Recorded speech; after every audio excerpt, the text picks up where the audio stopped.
Hello everybody, welcome back. I'm MrRedClaw. Welcome back to an episode of Formula 1 2021, my team career. This time for the Spanish Grand Prix. But before we get into it, head down below, like and subscribe. So I want to hit 500 subscribers before the end of the year. Let's see if we can do it.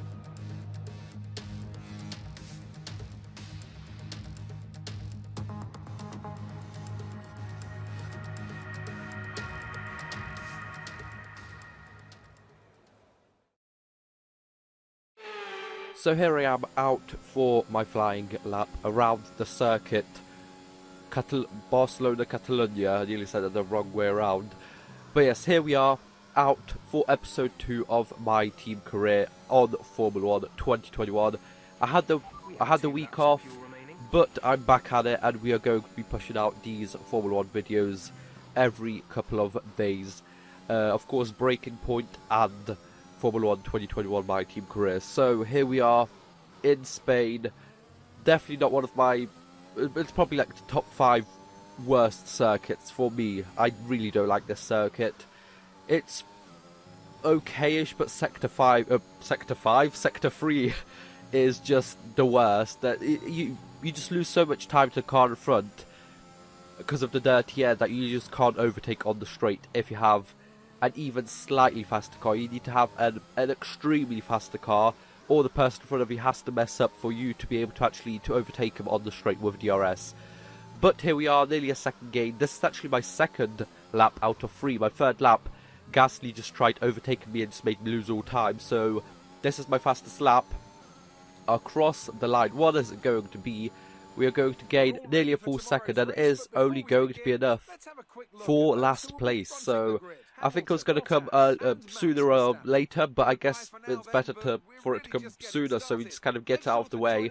And yeah, we are last, so I guess let's see what we can do during the race. The Spanish Grand Prix has been a permanent fixture on the Formula 1 calendar for over 30 years now, and for good reason. Do you remember Michael Schumacher's absolute dominance here in that rain-soaked Grand Prix in 1996? That day he took his first ever victory for Ferrari, and we've had many more iconic moments since. The circuit de Barcelona-Catalunya then, a high-speed 2.89-mile circuit which demands an efficient downforce package and bravery on the part of the driver, especially through the blind right of turn 9, which we might just see taken flat this weekend.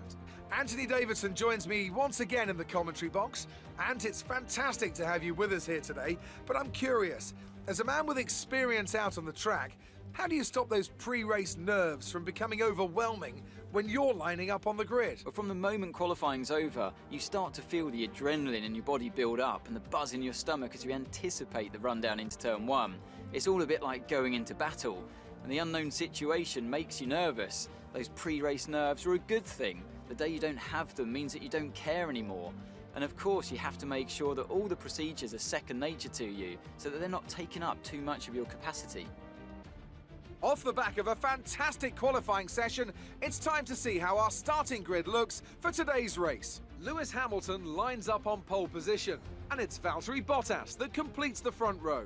Moving on to the rest of the grid, we have Verstappen, Norris, Sergio Perez and Ricciardo, Leclerc, Vettel, Fernando Alonso and Lance Stroll, Ocon, Gasly, Carlos Sainz and Tsunoda, Raikkonen, Giovinazzi, Mick Schumacher and Christian Lundgaard, Russell, Mazepin, Latifi and Red.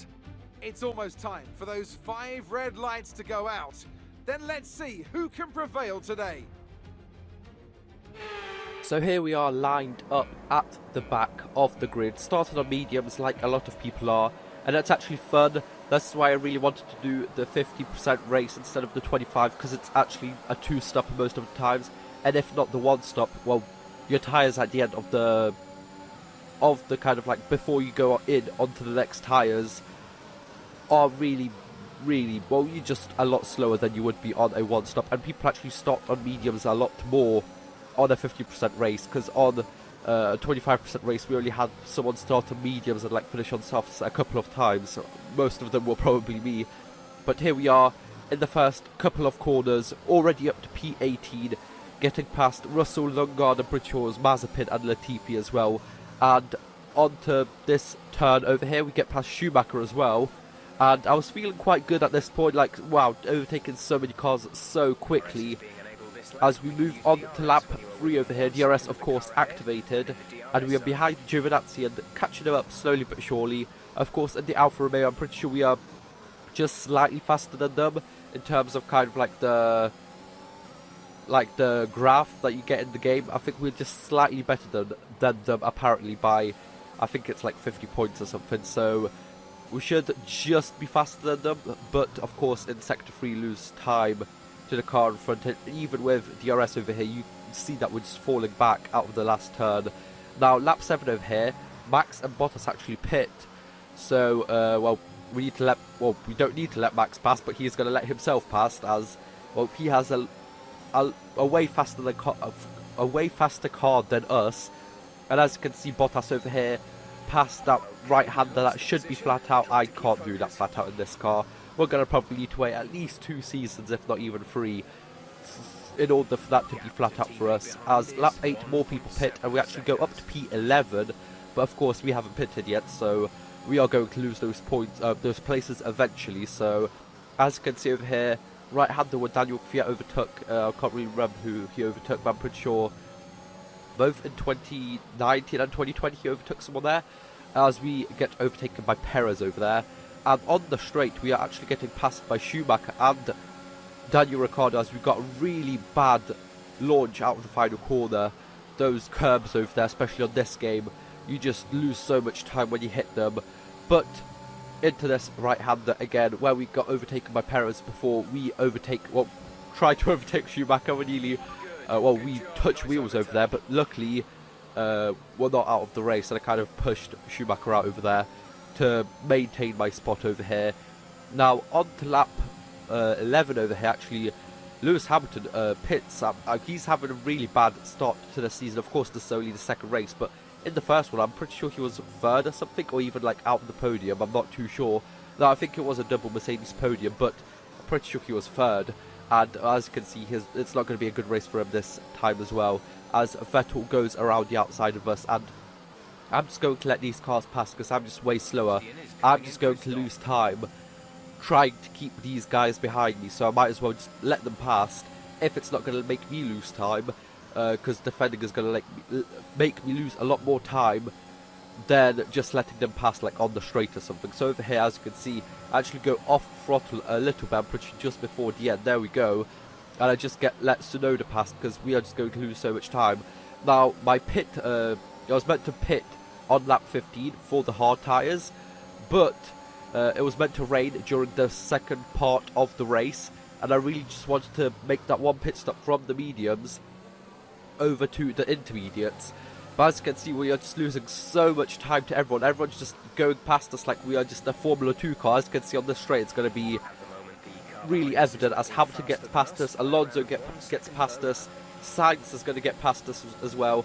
I'm losing time because I thought the rain would come sooner than it actually did, and maybe I should have just boxed on to softs, and maybe that would have, like, from mediums to softs for like 5 laps, and then onto the intermediates. Maybe we would have lost less time, but I'm not really sure. I think this is still the correct way, because if we went to softs, I think that would have just made us lose way too much time for that second pit stop. Of course, around 20 seconds just added over there, and of course, well, if anything else happened in the pits, we would have been even slower. I think I lost less time than 20 seconds just going around on these mediums. We lost about a second and a half per lap over here, and I've been going for about 5 laps longer. As you can see, lap 20, it's actually raining right now. The particles aren't coming down. I'm not really sure why. It actually gets fixed later on. As you can see, a lot slower in the second sector, 4.5 seconds down.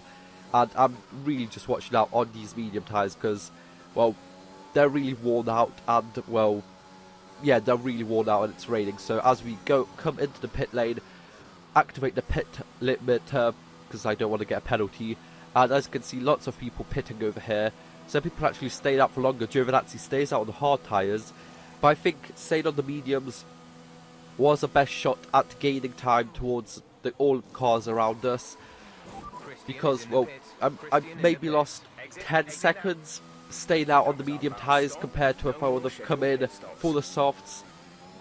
Maybe 15 seconds, but I think it would have been so close, the time that we actually gained, if we gained any on the softs, that I think it was worth it staying on the mediums. As you can see, Giovinazzi, who stayed out on the hards, actually span over there, so we get a free position over there. I'm not really sure if he made contact with Leclerc, because Leclerc was standing kind of still behind him, and then went going, but I think he just wanted to not crash into him.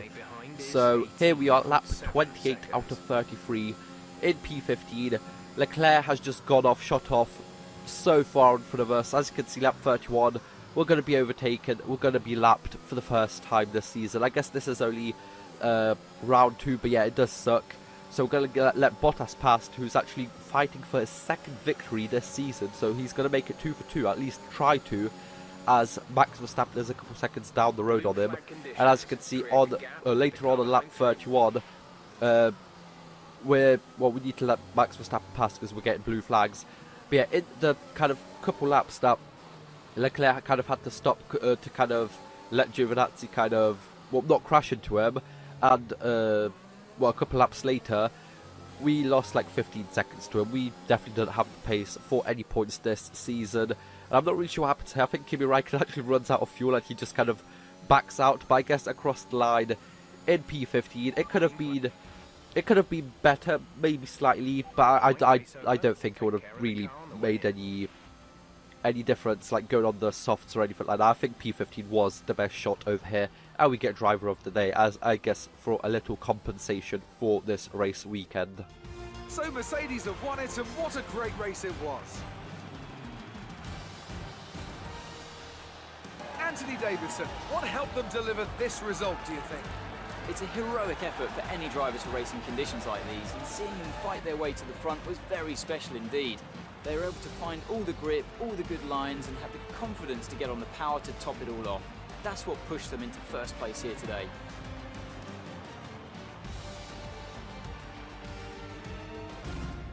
And I can see the drivers starting to approach the podium for the victory celebrations. A real team victory today. Everybody played their part. Congratulations then to Mercedes, your race winners today.